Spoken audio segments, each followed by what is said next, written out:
Welcome to the journey of an aesthete, a comprehensive examination of all things aesthetic, the arts, the humanities, and what it means to be human.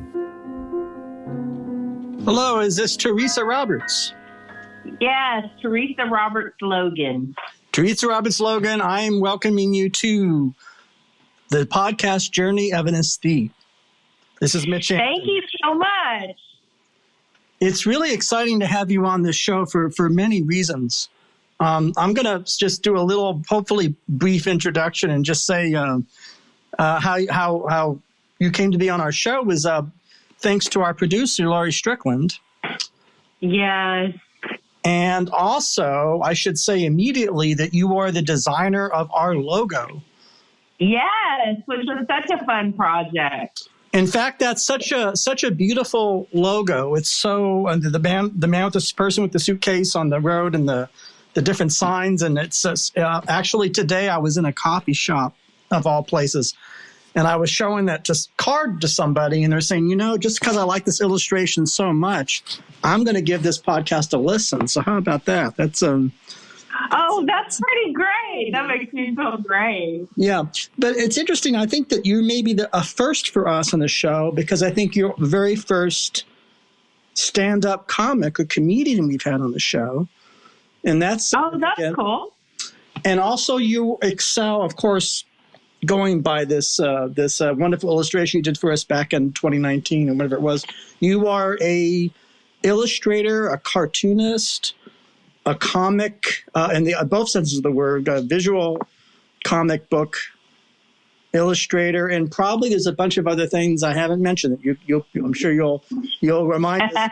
But generally on our show, I like to do things kind of in a little bit of a linear fashion from the beginnings of a person, how they came to do what they do and how you came to go into comedy and drawing and illustrating. Wherever you want to start is your call. So your journey to this point would be great. Okay, great. Do you want me to just start talking about it, or would you about how I got into it all? Or well, I did want to spend time on both because you certainly have more than one career, and you can start whatever's earliest or most important or whatever. It's up to you, really. Where you want. Okay, great. So, have we started recording? I'm sorry. Yes. This is the show. Well, I have my voice back. I'm really thankful for that, and I appreciate y'all being flexible with me because I went overseas and I came back, and I think it was a combo of jet lag and seasonal allergies. But I still have a kind of roughness in my voice, but I'm fine to speak. So I'll tell you, I love talking. I obviously talk for most of my living, but I got into comedy connected to art, actually. I've always drawn, and I say I love talking, but the truth of it is I've realized over the years that I'm actually an introvert. I'm an extroverted introvert who I really gather energy and strength from just sitting and drawing and painting and writing. Like, I just like to sit and do those sorts of things. And that really gives me a lot of energy and inspiration, I think. Mm-hmm. But I also do love making people laugh. And the way I got into that was I was working at Hallmark Cards as an artist and writer. And May I interject to ask you what years would that have been? Because Hallmark, back in the day, Hallmark was like the major company for such things, right? They were the yes, it was. And when I worked there, when was it? Like 84 to 87, I think, something like that. When I was on staff, there were 700 artists and writers on staff at Hallmark. Wow. And every 6 months, so there's all these different departments, right? And every 6 months, each department would do a presentation to all the people who had been hired in creative in the last few months, right? Mm-hmm. So most of the time, every department did sort of this boring slideshow, blah, blah, blah. Here's what we do. And we decided that our department was going to do something different. So we improv'd a game show, and I put on a powder blue leisure suit and slicked my hair back and drew on a mustache and this really adorable. Can I pause you there for a second? I would love to see a picture of that or any documentation. I know, I bet somebody. I got to see you. Was this like a 70s leisure suit or an 80s? Because there's different. This wasn't an 80s pantsuit, right? This was a 70s. It was a powder blue 70s leisure suit. Like it was an authentic leisure suit. And I should, I'll contact some of the guys from the humor workshop because they had photos of, they had evidence. Because they had loaned me. You're known as the Laughing Redhead, correct? I just want to get that out there because that's so people want to come see your shows, and you did just come back from Ireland doing performances just now. So I did. A little jet lagged and need to. So we'll go easy on you. But go ahead. You talk about the humor department, and you did this leisure suit. You put on this leisure suit. Well, we did this presentation, and we basically improv'd a game show, and we called it "You Bet Your Job." Wow. And we would pull people from the audience and make them answer questions and tell them they'd get fired if they didn't answer them. And it was just really fun. Mm-hmm. And after the show, and we got a lot of laughs, and after the thing, one of the guys from the humor workshop came up to me and he said, "Have you ever thought of doing stand-up comedy?" And I said, "No, not really." I said, "Well, somebody asked me in 7th grade if I'd thought of it, but I really have never, no." Mm-hmm. And he said, I really think you ought to consider doing stand-up comedy. So he talked me into going to see some open mic nights. Mm-hmm. And I thought, hey, I can be that bad. And so I wrote my little 3 minutes and just started getting work from there. I went up and did the 3 minutes, and I didn't bomb, which I was thrilled about. And I, for a while, I thought I'm going to be the comic who never bombs. But of course, eventually I, hit some of those nights too, because that's one of the weirdest things in comedy is how you can do the exact same material for an audience one night and they just treat you like you're the funniest. Oh, you're the comedy queen. Oh my gosh, we couldn't stop laughing. And then the next night you go to a different audience, you do the exact same thing, mm-hmm. and they're not buying it. It's one of those things you just really have to. I mean, I'm listening to this account, and I just finished watching Hacks with Gene Smart. I'm sure you know this about the show. I know about it, but I have not seen it yet. It's really good, but of course, I watched that a few seasons back, few months back, and of course, the era that you're starting comedy in was actually kind of an interesting era, right? It was sort of Elaine Boozler comes to mind as a major. She was a major figure, I think, in that era, and there was just a lot. Seems like there's a lot going on in comedy. There was. I mean, she was well known when I was started, and Seinfeld was well known amongst comics, but he wasn't known to the degree he became known.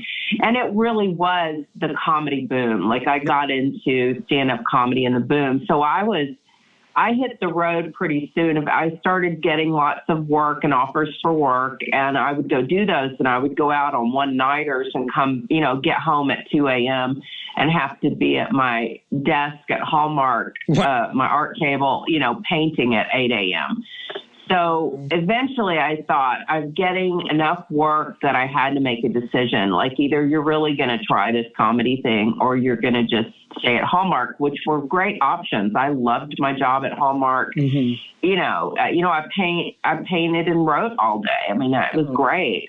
It didn't get paid much, but it was a job I loved, and I had a lot of friends there. And but I thought I really need to try this comedy thing. So I did, and I left Hallmark, and I started out on the road back in the comedy boom. You could put. Oh wow! I'm blown away. I just gotta. I mean, if you don't mind indulging me with some stories about those years, just unusual venues or just the kind of material you were doing. Probably, I don't know. You were I'd imagine you probably were drawn from Hallmark in your life, right? Or thing, you know, I don't know. Yeah, and just kind of observational stuff. I always worked pretty clean, and to this day, I still work really pretty clean. Now and then, if it's a late night show and something political happened that ticked me off, I'll cuss a little, but I still work pretty clean. I should ask because I don't know, because I'm a fan of comedy, and I've been listening.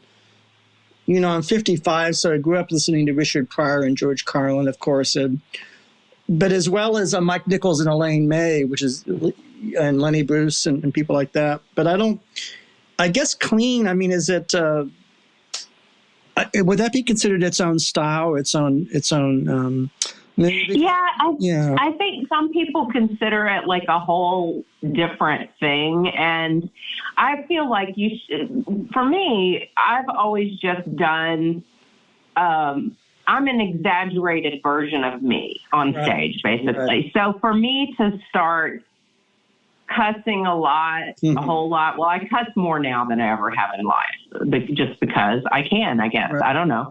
But I don't much in my act. You know, I just kind of, I don't naturally just cuss constantly. Yeah. And so in my act, it's kind of an exaggerated version of me, but I just kind of am me up there, but exaggerated. So I guess because I'm one of those people that doesn't have like this separate character that I'm doing up there, you know, I'm not, that's really dressing like something else and being like, I mean, you would recognize me if you saw me in the club after, you know what I mean? Right. I'm kind of the same. So, I know that a young comedian who comes to mind who sort of talks about being a clean comic, I guess would be Steve Holmes is the only name. I mean, I don't know if he's considered that anymore, but because of his religious background and everything, and he draws on that. Steve who? Sorry, Steve I don't. Holmes. I don't think I know. Pete Holmes. I'm sorry, Pete Holmes. Because Peter. Oh, Pete Holmes. Yeah, I know who he is. Yeah, he talks because I think there might be an interesting overlap. I mean, not because he was groomed to be a fundamentalist youth pastor, I think, when he was a teen. And I grew up in that background too. Yeah, you got to talk about that. There's so much to talk about. Yeah. So you're on the road. So the first time you go on the road, what is that like, or what are the venues like, or what kind of, just whatever comes into your mind, just anything. Well, it's scary, when you're a young single woman. Yes. I mean, there's just the inherent regular scariness of women. Mm-hmm. First of all, you're in a very male-dominated field. And they're not all very respectful, but most of them were really great and acted like my big brother. Most of them, when people would give you a hard time, and guys did, and all kinds of stuff happened to me on the road. Usually there was somebody nearby who was a big brother in the situation, and I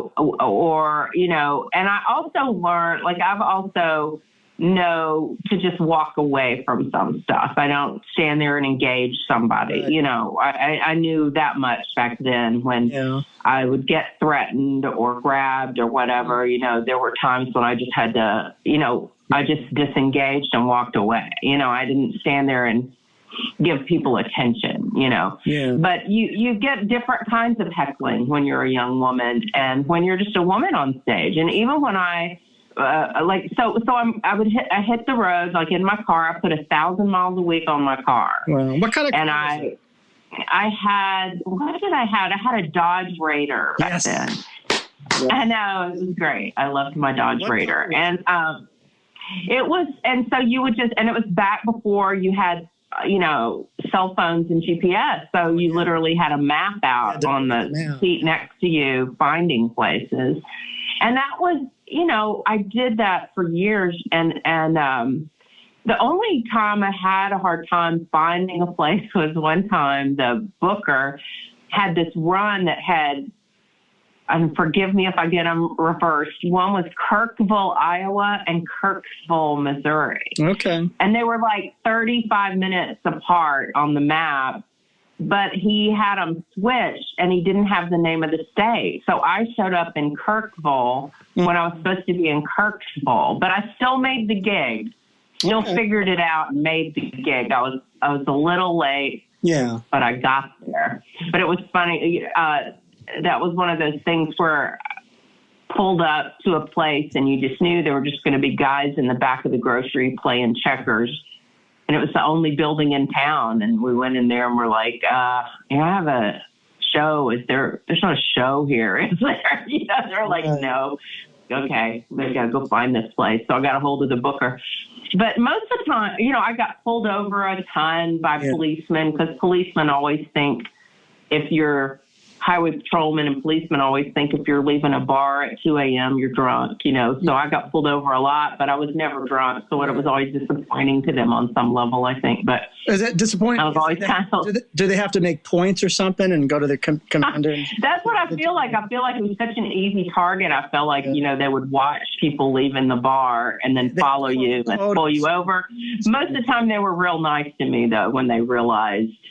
No, I said, no, I just had a show there. I'm leaving. And they're like, oh, and they realized real quickly that you hadn't been drinking. So they just said, be on your way, be safe.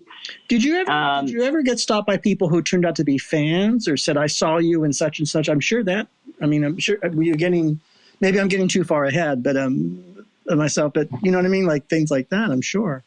Or somebody. Well, one of the funniest things that I realized, like when I started out, I thought, I want to be famous. I want to have a sitcom. This is what I want. This. But as time went on, I realized, people knowing you and following you and staring at you is kind of strange, and I probably had the most experience of that in Vegas. Oh, wow. Because when you worked in Vegas, you were pretty much, in the hotel, and people that were staying at the hotel would see you in the shows. And I think one of the weirdest experiences I had was I was lying by the pool in my swimsuit, and I had been reading my book, and then I had put my paperback book next to me on the pavement. And I have my eyes closed. I'm suddenly kind of aware that there's shadow over me. Oh, no. And I hear dripping, and I open my eyes, and there's like a family standing around me. Oh, God. I'm on this chase lounge in my swimsuit. It was very weird.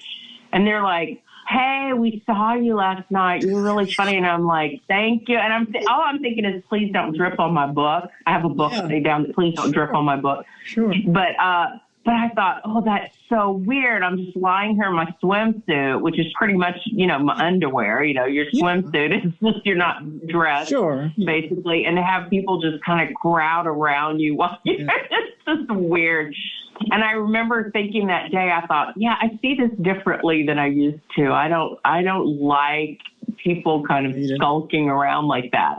Yeah. I do like people coming up to me and saying things. I do like, the compliments and encouragement, but that kind of strange surrounding you somewhere where you're vulnerable is a very weird feeling. At that time, were you, just makes a question occurs to me, were you drawing upon sort of the, I don't know, satirizing is the word, but maybe having fun with or criticizing some of the religious conservative background stuff, or did you get into, I did a little bit because I would talk, but it was like I did jokes that I thought that, and I didn't plan them this way, but this is just kind of how they came out. And then I guess eventually I did kind of plan them this way, that jokes that were, you could laugh whether you believed anything, or you could laugh if you believed everything.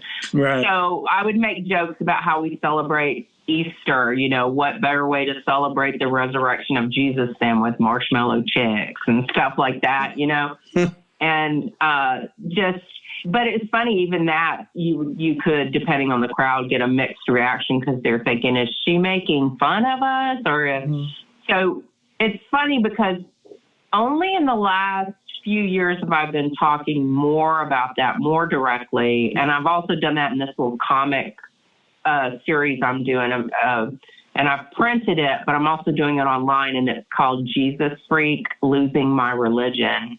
That's fantastic. And it's basically about how. Yeah, I'm really glad that you mentioned that, because we want to help promote that when the episode airs and make sure people get a copy of it. Oh, Jesus Freak, right. Jesus Freak, Losing My Religion sounds like a It sounds like it could be a name of a rock album too, maybe a little bit, but maybe I was losing my religion.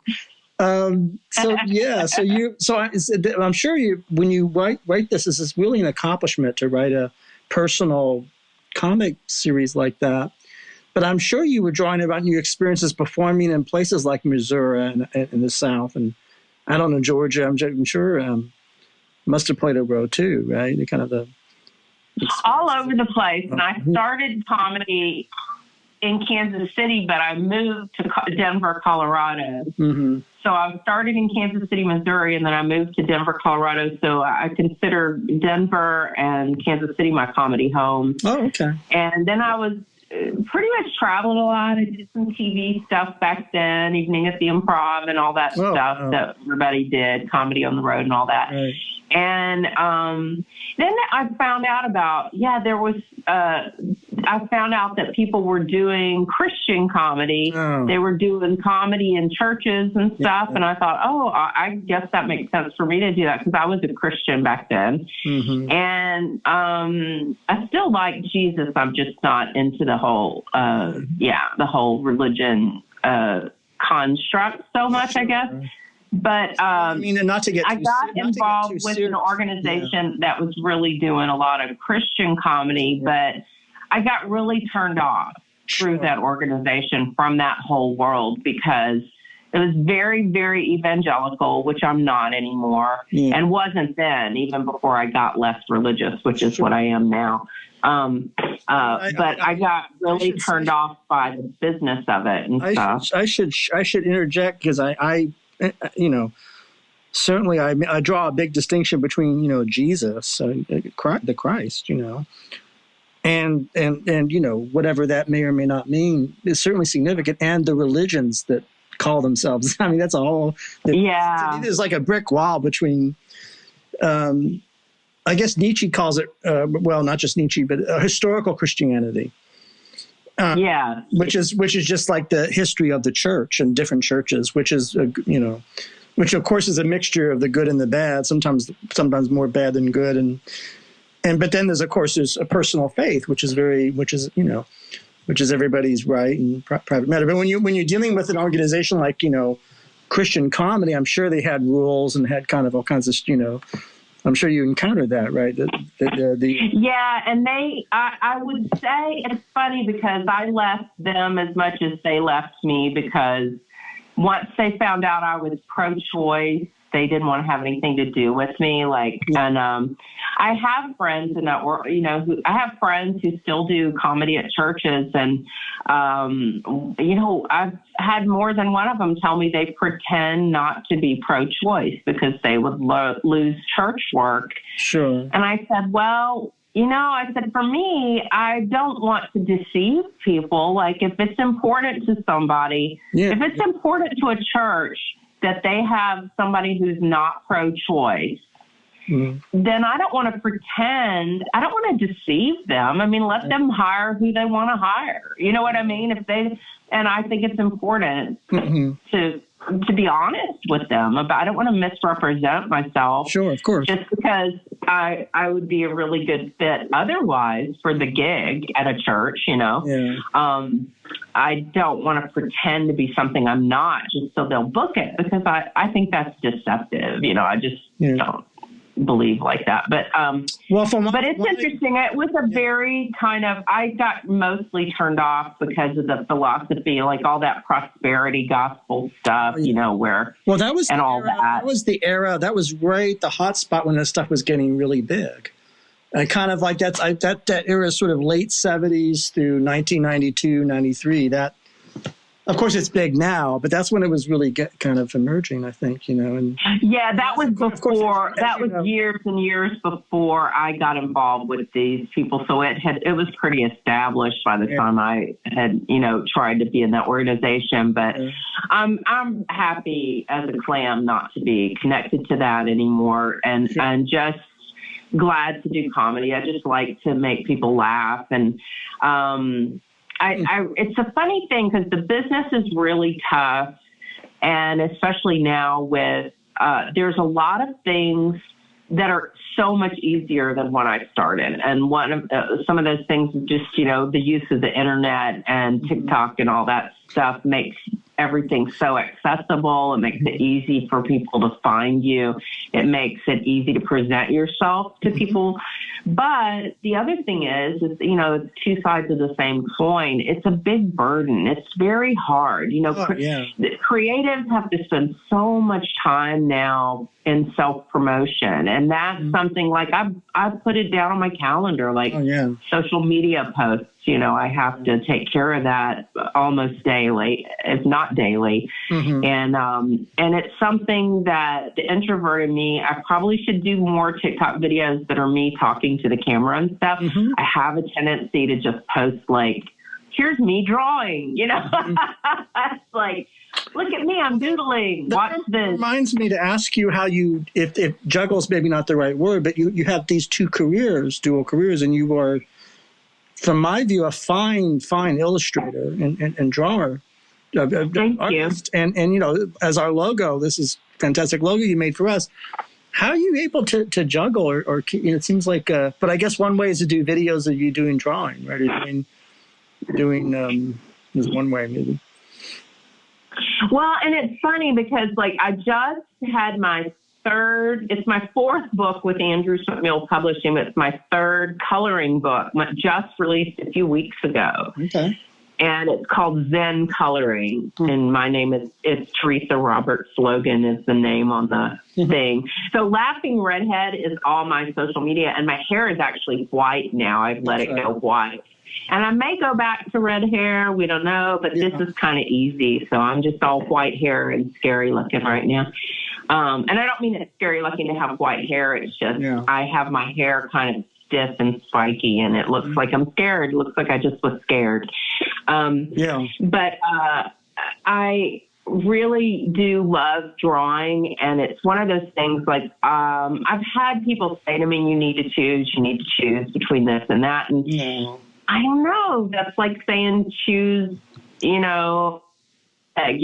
of thing. I can't, why should I have to choose? So I do love doing cartoons. I submit cartoons a lot to different things and did greeting cards for years. And I have a natural thing with that. I like doing cartooning. I love doing ink drawing. I also love painting, which I've been doing smaller works the last few years, but I'm fixing my basement so I can get back to my big paintings and collages again. That's for me, But I love doing the cartoons and comedy. It's a discipline of writing, and writing for page and writing for stage are two different things, but I do have it in my habit where work habits are, I write every day. I do write every day, and I draw every day. So it's kind of is connected, and then it's all kind of interconnected. And I actually at this point do know a handful of people that do cartooning and comedy, and so that's kind of neat.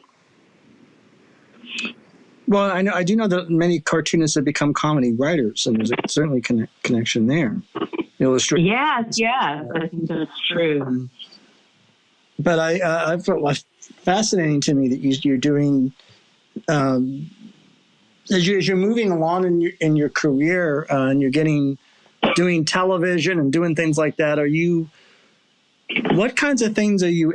I don't know if adding is the word or changing in your humor at those times. Like what things you started talking about, or just anything that Well, you know what? I used to talk about, when I first started, I talked about my weight a lot. I think I talked about my body, and I probably just had a self-consciousness. And now it's hilarious because I weigh so much more than I did then. But now I'm kind of like, I've referred to it a couple of times, but it's more like, I don't care. This is who I am. Like, I've matured enough that, and I watch young comics still do certain things where it's like they spend so much time trying to convince you they don't care about something, and you realize that's really what they care about, and I feel like that, you just go through that in your 20s, when you're getting up in front of people, and especially if you're single and there's just a whole other different subject matters. And I try to talk about, I talk about things in my life too, but I also talk about,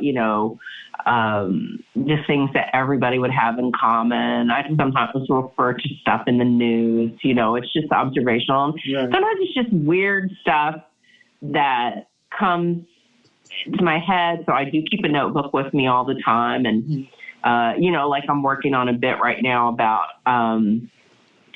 the weirdness of, when you take certain medications, how they tell you not to eat grapefruit, with it. And so I'm working on a bit about that. And I'm like, so here's a super healthy, it's a fruit. What's going to happen? Is my head going to explode? Mm-hmm. What's going to happen? Is my skin going to peel off? Like, what is the worst? I'm eating grapefruit and taking a pill. What's the worst thing that could happen?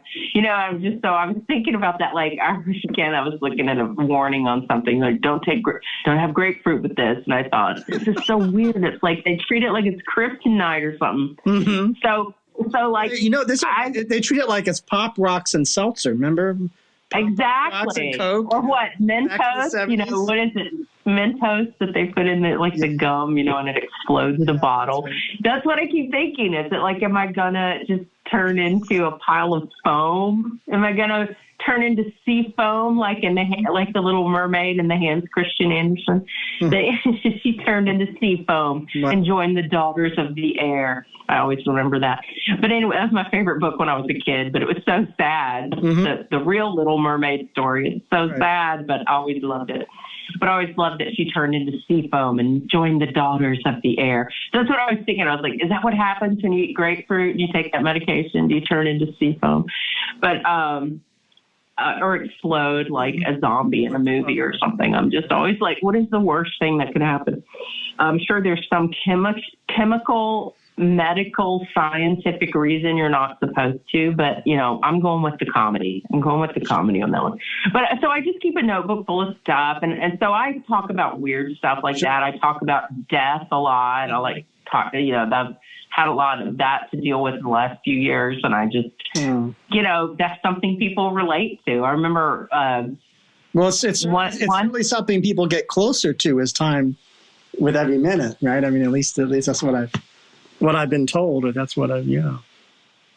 Yeah, and I remember doing a set, like one of my first sets after COVID, and I was doing a set in New York, and I thought, well, I just did 10 minutes about death, and I got a lot of laughs, and I thought, it is funny sometimes the things that you think are going to be the hardest things to broach in comedy are the very things you should be talking about, religion and death and politics and the things that are harder for us to deal with. I feel like that brings us together in a lot of ways. Status is a big taboo too, right? Status and class and certain. Yeah, and sex, definitely. Money. I mean, just talking about all those things and relationships that are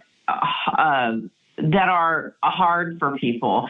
And I do think that when people come to a comedy show, usually they're wanting to laugh. I mean, they're always wanting to laugh, but a lot of times they're seeking a mini vacation from whatever's going on in the outside world. Sure. So saying that, I'm not saying you shouldn't talk about things that are important like politics and stuff. I'm saying the opposite. I'm saying we need to talk about them in a way that lets us think about them, but also gives people maybe perspective, maybe a little vacation in the way that they can think about it differently than maybe they did before. And I also think that when people come to a comedy show, in any crowd, everybody's dealing with stuff. Everybody in the crowd, there's people out there that they lost someone to suicide. There's someone else dealing with depression. Sure. There's somebody else who just got a bad diagnosis. There's someone else whose kid is having a lot of trouble in school. And people have a lot. People are carrying a lot. And I think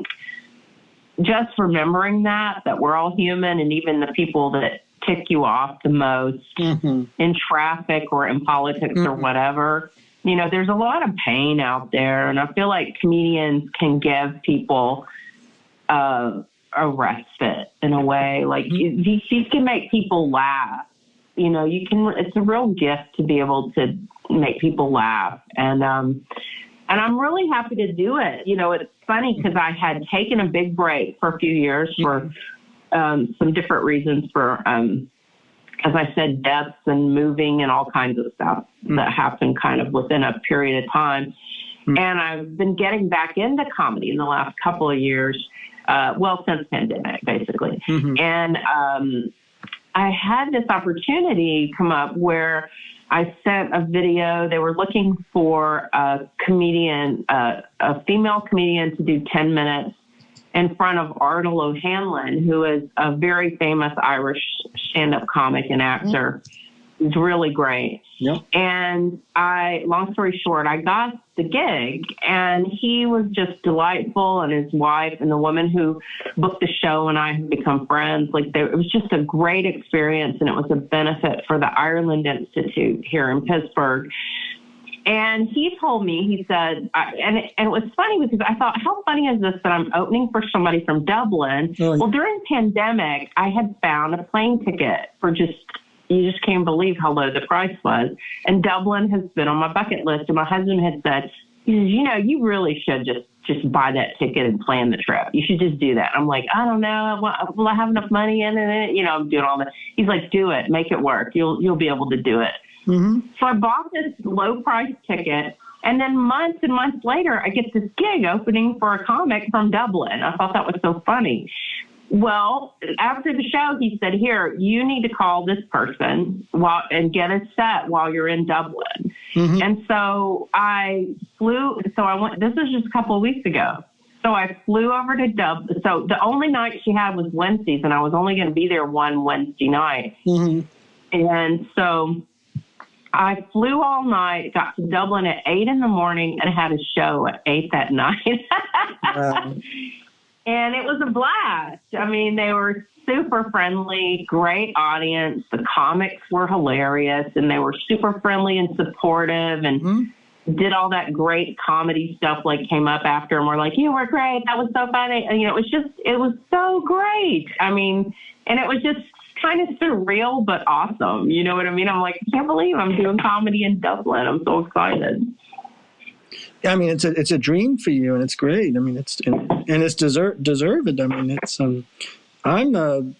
it makes me think really about different kinds of audiences, because you mentioned also that you were just in New York recently, and I imagine how are New York audiences different than, say, Georgia audiences or Denver, Colorado, or if you know, that's funny because I'm trying to think if I have done comedy in Georgia, but it's been a while.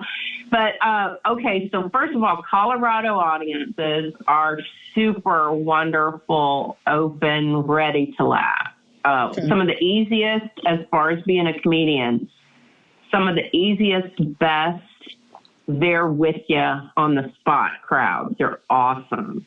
And after I had done years on the road in the Midwest, you know, going to every little bar, whoever wanted to have a comedy night. And most of the places weren't comedy clubs. You know, they were just, you were kind of in the way almost. And people were sometimes watching a game that they would turn off, and then they would introduce you, you know, it'd be like, what? Yeah. But that was great training. Working the Midwest was great training because you had to really learn to work with different audiences. And I think that's important. And audiences are different all over. New York audiences, every time I've ever performed in New York, I've just had a great time. I've worked at different places in New York, and love that. And so I guess I've worked a lot of places in the country, a lot out west and in the Midwest. Not as much down south, even though I'm from the South, because I didn't do comedy when I lived in the South. Interesting. You know? That all came after. I left the South to go work for Hallmark. So I moved to the Midwest from the South, and that's when I started comedy. It's amazing to me working. I want to circle back to the Hallmark thing, because you clearly have skill, and I'm just wondering, I'm somebody that I can't draw. I've done other shows with artists, and I can stick figures. I don't, you know, I have no perspective. I know someone like yourself who's really skilled in that. Is that something that you just out through just time and work, or did it start early, or what? You understand my question? So to get Yes. So, well, I think I always knew I wanted to be an artist when I grew up. And I drew when I was a little kid. I always drew. And I remember my first comic book I did was called Snobby Models. And it was because I always felt that's what the women looked like in magazines, because they all had their noses in the air and they looked unfriendly. So I used to draw these women with their noses in the air. But it was mainly because I wanted to sit and draw paisley dresses. I like drawing paisleys all the time, which is funny because one of my coloring books now is a paisley coloring book. Oh, wow. But I love drawing. And when I was a kid, I remember everybody drew. Everybody drew. And then you just one day, I remember this. I remember looking around and thinking, why isn't everybody still drawing? Mm-hmm. And I thought, well, enough people get discouraged. Enough people get told that doesn't look like a tree, and they stop, which is sad to me. I think a lot more people should continue art, even if it's not what everybody tells you it should look like. You should just make art for fun, for art's sake, to play with art supplies, but I do work on it. I do work at it and on it. Like I draw for hours every day and have for decades, and so I hope I'm always there. I am the worst critic of my work. There's so many things I want to be better at, but I do love it. And I do want to always get better at it. I love it. It's fun to draw goofy little cartoons, and it's fun to mix colors. And I love art supplies. And I do wish more people wouldn't be discouraged out of it. That's the way the world is. But it's a sad thing. I wish more people would make art. It would make them happier. Well, that's certainly a something that needs to be said on this podcast in particular. So I'm glad you said that just now. That's yeah, very much so. Very much in agreement with that. Everybody needs an anchor in life. You, me, just everybody. Anchor made this whole show possible. I'm immensely grateful to them. You too can use Anchor to make your own shows and create your own vision. Download the Anchor app or go to anchor.fm to get started. And there's so many different kinds of art you can do. I mean, there's not just one type. And I usually encourage people to just go buy some art supplies and just start doing something, and don't judge it. Just do it. Just, and that hopefully that will open up. That opens you up, But I'm sorry, I think I interrupted you. I was just wondering about you. You had worked in television. I'm just wondering a little bit more details about that. Did you go to Los Angeles and do clubs there, or? Well, I did. It's funny. I did the shows that I did. They shot in Colorado and Los Angeles. Like I did Evening at the Improv. I was thinking about this because Bud Friedman of the Improv just died last week. Oh, wow.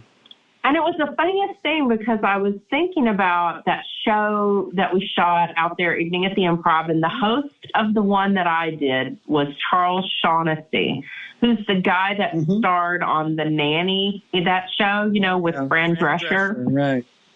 And so the other day I was just thinking, I wonder what he's doing. And I had talked to him backstage because he was from England, and we had a dear friend who was a theater actor in England. And I said to him, I had asked him, do you know Tony Church? Like everybody in England knows everybody in England, And he said, I do actually. He knew a friend of ours. He knew a dear friend of ours. He goes, oh my goodness, he's a great Royal Shakespeare Company actor. And I was like, he's a good friend of ours. So I'm thinking of how nice. So after I heard Bud Friedman died, I was thinking how nice he was. He was very nice and just a legend in comedy. And then I'm thinking, I wonder whatever happened to Charles Shaughnessy. So a couple of days I've been thinking about Charles Shaughnessy. So I opened my computer to watch a show, and I just hit play. And it's this show. It's one of those most terrifying places on earth shows. Oh. And it's this medium, and she's like now we're going to go into Shaughnessy Castle. And here's Charles Shaughnessy. It was the weirdest coincidence of like, of course, you know, I'm not sure I believe in coincidence, but it was so funny because I've been thinking about him for a couple of days. I open my computer, I turn it on, and they're at Shaughnessy Castle with Charles Shaughnessy. What are the chances? Anyway, that was a long, boring story, wasn't it? I'm sorry. Not that he's boring or that show's boring. That was clearly destiny, right? I mean, that was it. Yeah, I believe in that stuff. Well, this is an example. I love it. Charles Shaughnessy. What would you want to tell audiences about him that comes to you? I mean, it's hard to really, or Bud Friedman, or anything you want to talk about, your feelings about what they contributed or did, or time. Well, you know, Bud Friedman, like, I didn't know him well like a lot of comedians did. I just knew him from my one experience going and shooting Evening at the Improv. And he was just as nice as he could be and as encouraging as he could be. And he made a point of the way they shot the show. He was very visible in the audience and well lit, and they would shoot him. And I remember being so thrilled that on my tape that they had shots of him laughing hard during my set. That's fantastic. And I was really happy about that.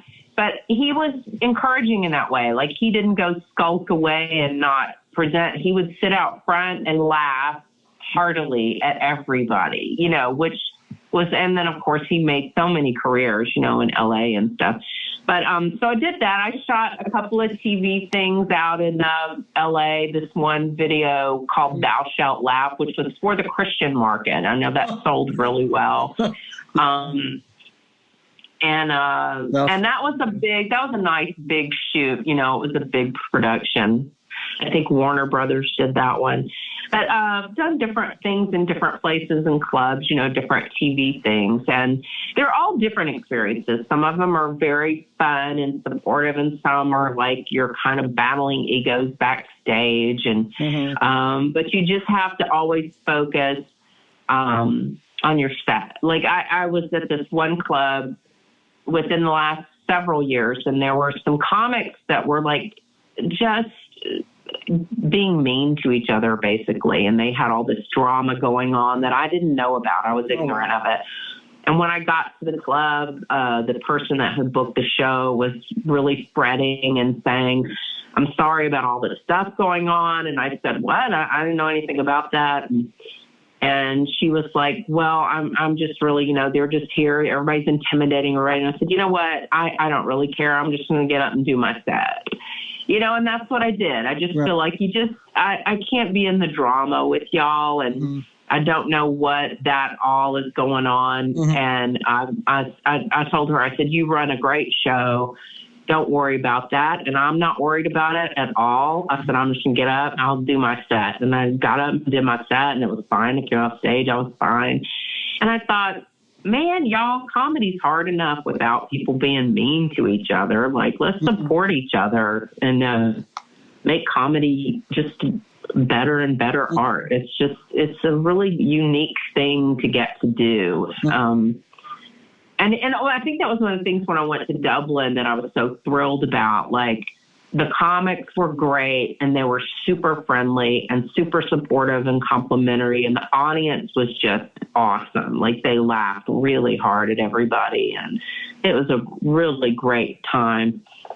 And that was the oldest. It was the Comedy Cellar at the International Bar, and it was it's the oldest running comedy club, continual running comedy club in Dublin. Yeah. Well, fun. It's world famous. That's a very prestigious room. It was fun. It was really wonderful. Let me see. I've worked with a lot of famous people, and most of them have been very super nice, and I like that. I mean, comedy. I think comics really respect other comics deep down, even. You know, for the most part. I mean, I'm sure there's plenty of jerks and stuff, but for the most part, comics really want other comics to do well, and they and you get respect. Like when somebody knows you do comedy, you get instant respect on certain levels. Well, sorry, I'm taking a drink because my throat is going, what? You got to do it. Okay. All right. I'm back.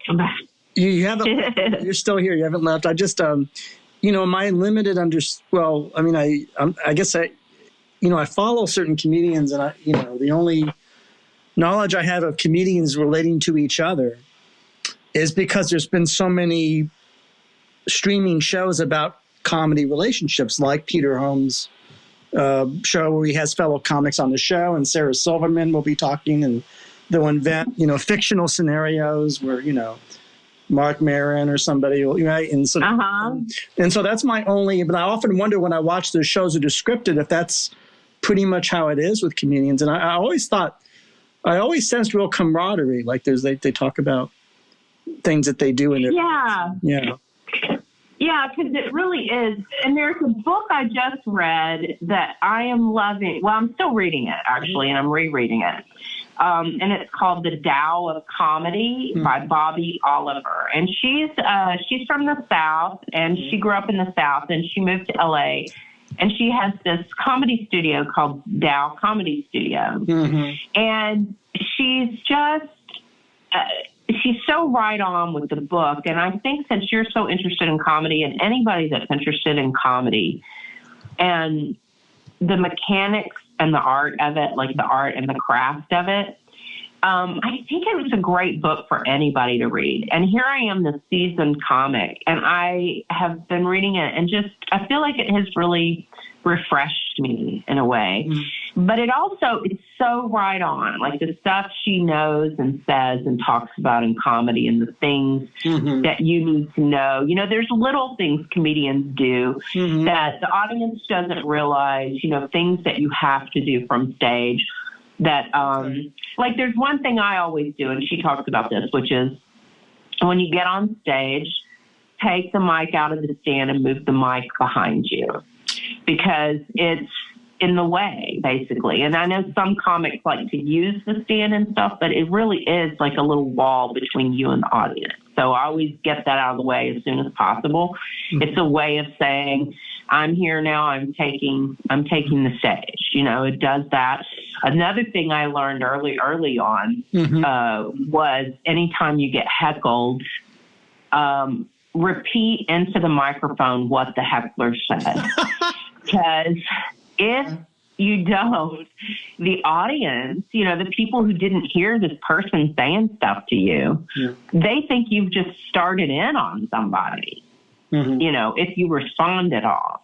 Most of the time you try to ignore them as much as you can if they're not disturbing other people. And that's when you realize you have to handle it, is if it's calling attention away from you and it's interrupting other people's experience of the show, you have to deal with it. But I learned early on, you don't just start back at somebody, because then the audience, like the people in the back, think, why did she just start going after that guy? You know what I mean? And then they lose sympathy for you. Yeah, you're trying to gain them on your side. You're trying to create a bond with the audience and And you're always, and you want them to go, like, you want them to be on your side in that situation too, because you're like, this guy's messing with our show. Let's not let him mess with our show, kind of thing. You know what I mean? But, did I answer your question? I mean, I think you had a question, and then I started talking and talking. It kind of relates, because I was just wondering about, well, certainly you're sharing now things that comics do.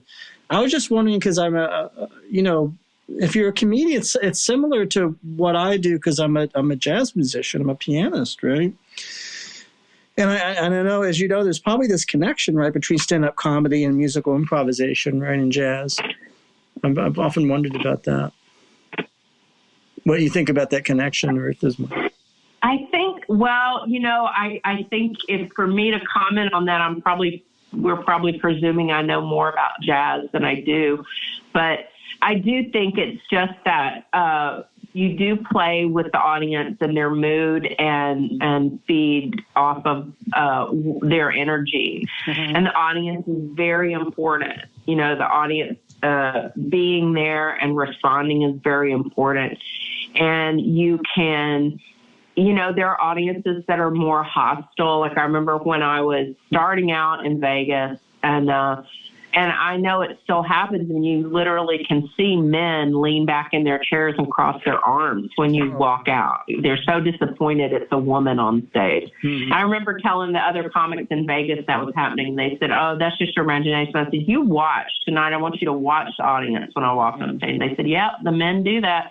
And you have, not all men, but, you have a lot of people that have baggage with having a woman up there. And I have watched it change, though, so much, like what I've seen with what women do on stage now and don't put up with and stuff. And it's a good new era in that way, I think, for women comics, and also the things that they speak up for themselves about.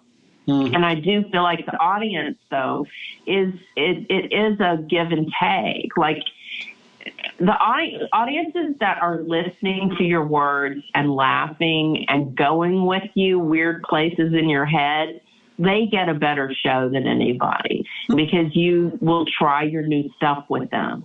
The audiences that are uptight, that are kind of fearful or won't go with you on tangents, they won't listen or won't whatever, they don't get as good a show. And that's I guess that's everybody's fault. But you have the audiences that are with you and going, you throw them so much more and so many more new tangents and new bits. And oh my goodness, if they laughed at that, they're going to like this new thing I wrote about grapefruit. You know what I mean? They get more because they're riding with you, they're flowing with you, And I don't know, does that relate in the same way? I mean, this kind of, yeah. If you're a comedian, it's a space on stage where you're being yourself and your interiority is being exteriorized, right, for the world to see. So true. In a way, it's kind of, there's a sacredness to it, and there's also a kind of a power in it. It's really a great art form. I mean, I really do feel stand-up comedy is one of the great art forms. And I think it has, very old ancient roots, going back probably to, I'd imagine, the first storytellers, in older societies, right? And sort of interesting, yeah, I think, yeah. It is, and it's funny because, doing cartooning, like I said before, page and stage are two different things. When you're writing for a greeting card, say, you've got to do everything you can so that the punchline inside is read and imagined the way it needs to be. You can underline things and capitalize words. And when you're on stage, you can do that with your voice. You emphasize with your voice, and you can emphasize the things you need to emphasize. And you just have to do it differently in cartooning and in greeting cards and in books. And if you're writing like a prose humor thing, if I'm writing a humorous essay or something, it's a different kind of approach. There's just, but most people I know that are professional humorists, I don't know if that's the best word, professional humorist sounds so medical, but, most of us know the difference and can be pretty nimble between the different forms of humor and how to convey it. But they are all different. They are all different. Do you want to say some more about those differences? Not just page and stage, but performing and non-performing, but also different in terms of how much time you have in a set or things like that. Yeah, it's funny. So like with cartoons, I'm one of those people, like I'm a big I'm a Thurber fan. I like Thurber and Steig and, these guys. And I really liked, but I also liked like Charles Adams and Edward Gorey. Oh, yeah. So those are my two kind of different ends of where I like, and I love Linda Berry. Mm-hmm. She's kind of in the middle there for me.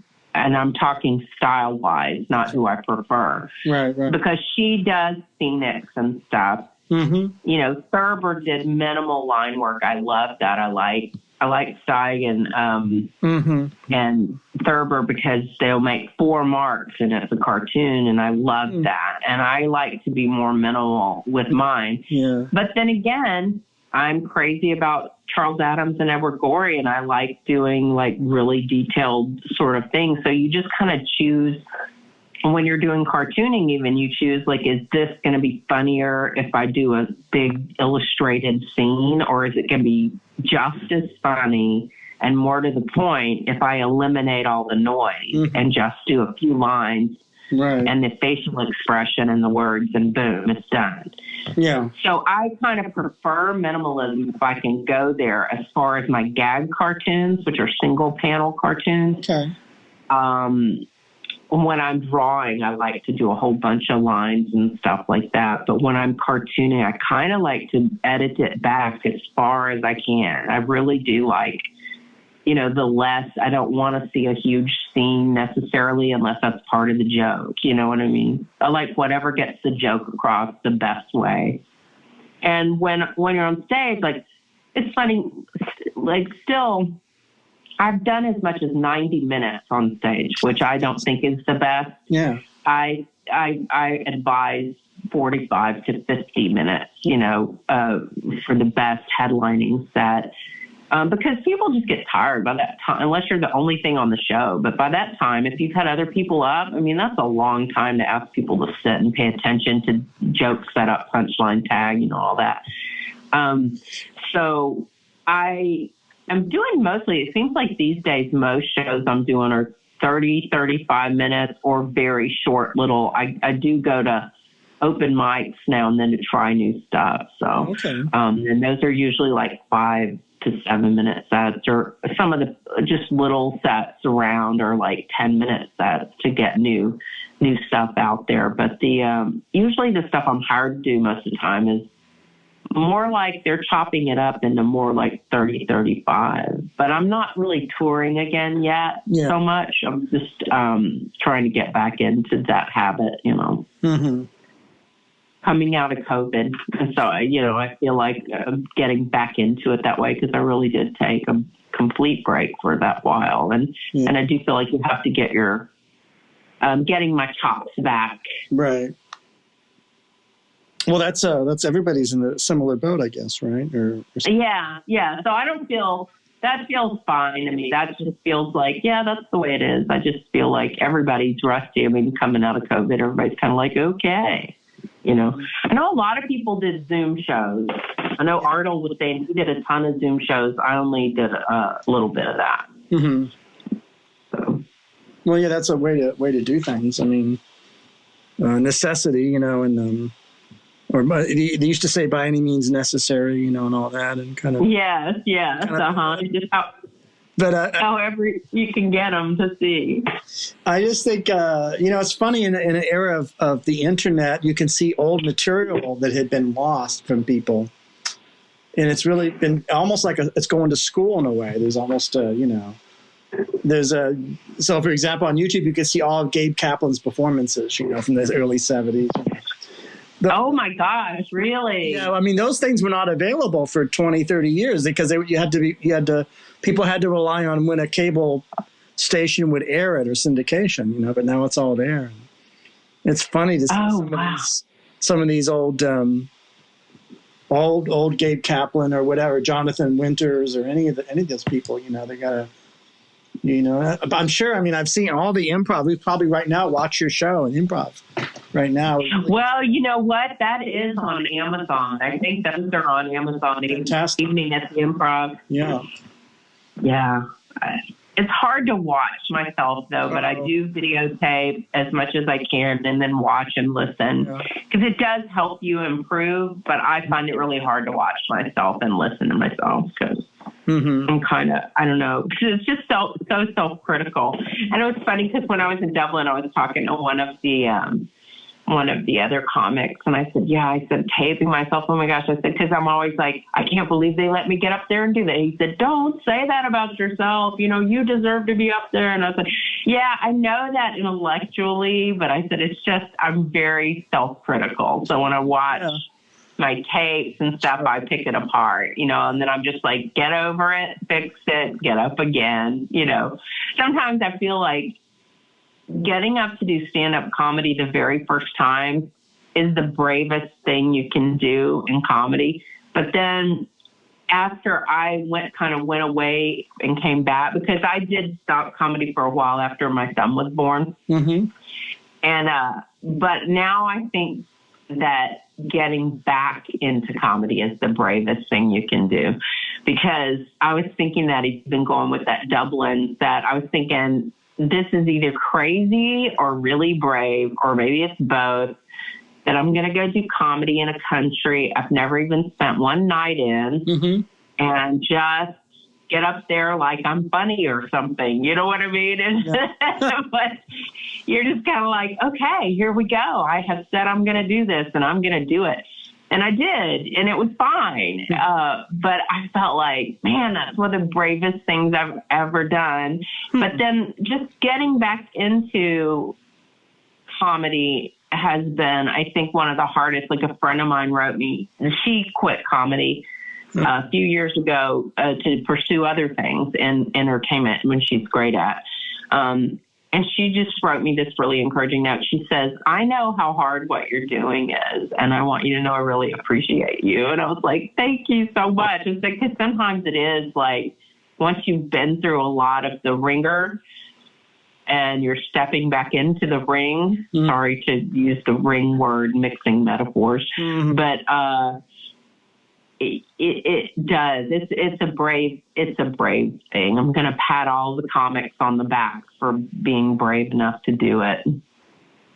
Well, Teresa Roberts Logan, we're patting you on the back for coming on our show and talking about. Thank you so much for having me. Well, yeah, because these things are really important, and of course, as we near our conclusion, even good things come to an end like this. Is there anything you want to say that comes into your consciousness that you want the listener to remember? Of course, your book, Zen Comic and Jesus Freak, or anything else you want to talk about? Oh, yeah. Let me see. They can follow Jesus Freak, Losing My Religion is on Tapas, TAPAS, which is a web comic streaming thing. So it's just go to tapas.com and look up Jesus Freak, or just look up my link tree.